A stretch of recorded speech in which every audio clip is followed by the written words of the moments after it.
ইব্রাহিম আলাইহিস সালাম চলে গেলেন, ধুধু মরু প্রান্ত, কেউ নাই। সাইয়েদাতুনা হাজার আর ছোট্ট ইসমাঈল অল্প কয়েকদিন মশকের পানি থেকে পানি খেয়ে, খেজুর খেয়ে ওনারা বেঁচে রইলেন। এখন দুধের বাচ্চা ক্ষুধার কষ্টে চিৎকার করে কাঁদে, দুগ্ধপুষ্ট কোনো মা এই দৃশ্য দেখে কি সহ্য করতে পারে? উনি পানির সন্ধানে, খাবারের সন্ধানে সাফা পাহাড়ে উঠলেন, পাশি পাহাড়, জাবালে আবু কুবাইস, এটার উপরে উঠলেন। উঠে সন্ধান করলেন কাউকে দেখা যায় কিনা, পানির সন্ধান আছে কিনা, মানুষের সন্ধান আছে কিনা, গাছের সন্ধান আছে কিনা।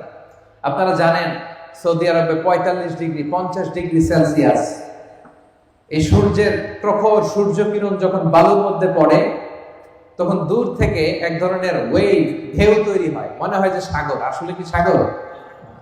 সাফা পাহাড়ে উঠে দেখলেন ওই যে দূরে বোধহয় সাগরের মতো কি যেন দেখা যায়, পানি থাকতে পারে।